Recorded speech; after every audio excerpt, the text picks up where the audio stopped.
নমস্কাৰ এনিভাৰ 24 চাই থকাৰ বাবে ধন্যবাদ জনাইছোঁ। মই বৰ্তমান গুৱাহাটী মহানগৰীৰ গণেশগুৰিত উপস্থিত আছোঁ আৰু আজি অসমৰ ৰাজ্যিক সৰ্বোচ্চ অসামৰিক সন্মান প্ৰদান অনুষ্ঠান আছে কলাক্ষেত্ৰত। অসম সৌৰভ, অসম বৈভৱ আৰু অসম গৌৰৱ বঁটা প্ৰদান কৰা হ'ব অসমৰ কেইবাগৰাকীও বিশিষ্ট ব্যক্তিক।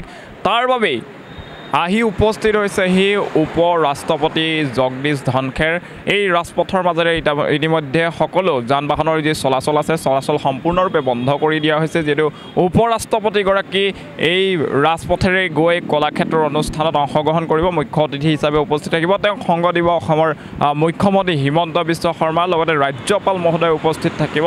কিছু সময়ৰ পিছত আৰু খন্তেক সময়ৰ পিছতে তেওঁ আহি পাব, যাৰ বাবে এতিয়া প্ৰস্তুতি প্ৰায় তুংগত হৈ উঠিছে। এই মুহূৰ্তত আমি ভাৰত 24 দৰ্শকসকলক দেখুৱাই আছোঁ। নিশ্চয় প্ৰত্যক্ষ কৰিছে কলাক্ষেত্ৰত আজি বৰ্ণাঢ্য অনুষ্ঠানৰ আয়োজন কৰা হৈছে, য'ত অসম সৌৰভ, অসম বৈভৱ আৰু অসম গৌৰৱ বঁটা প্ৰদান কৰা হ'ব, যাৰ বাবে আহি উপস্থিত হৈছে এই উপ ৰাষ্ট্ৰপতি জগদীশ ধনখেৰ ডাঙৰীয়া। আৰু জগদীশ ধনখেৰ আহি অসমত উপস্থিত হৈছে। তাৰ সমান্তৰালভাৱে এই মুহূৰ্তত আমি দেখুৱাই আছোঁ যে গুৱাহাটী নগৰৰ মাজমজিয়া দি এনেদৰে বিশাল নিৰাপত্তা বেষ্টনীৰ মাজেৰে আচলতে উপ ৰাষ্ট্ৰপতিগৰাকী কলাক্ষেত্ৰৰ অনুষ্ঠানলৈ ৰাওনা হোৱা পৰিলক্ষিত হৈছে। দেখিছে চাৰিওফালে এনেদৰে কটকটীয়া নিৰাপত্তা বেষ্টনী আচলতে সাজু কৰি তোলা হৈছে, যিহেতু অসমৰ কেইবাগৰাকী বিশিষ্ট ব্যক্তিলৈ ৰাজ্যৰ সৰ্বোচ্চ অসামৰিক সন্মান প্ৰদান কৰিব। আৰু এই কাৰ্যসূচীত মুখ্য অতিথি হিচাপে উপস্থিত হৈছে অসমত আহি উপস্থিত হৈছে উপ ৰাষ্ট্ৰপতি জগদীশ ধনখেৰ। আৰু জগদীশ ধনখেৰক এনেদৰে বিশাল যি কনভয় এই মুহূৰ্তত আমি দেখুৱাই আছোঁ, বিশাল কনভয়ৰ মাজেৰে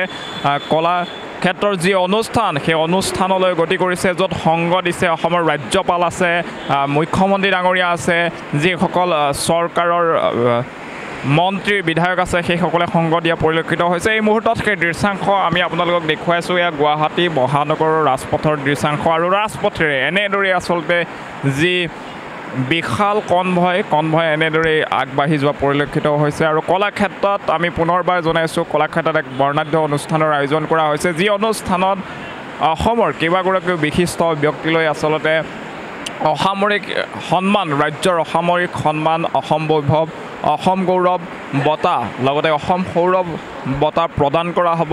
আৰু সেই বঁটা প্ৰদান অনুষ্ঠানতে এনেদৰে অসমত আহি উপস্থিত হৈছে সি উপ ৰাষ্ট্ৰপতি জগদীশ ধনখেৰ। আৰু ধনখেৰ ডাঙৰীয়াক এনেদৰে দেখিবলৈ পাইছে যে মেইন ৰোডৰ যি দৃশ্যাংশ এই মুহূৰ্তত আমি দেখুৱাই আছোঁ। নিৰাপত্তা বেষ্টনী কটকটীয়াকৈ গঢ়ি তোলা হৈছে।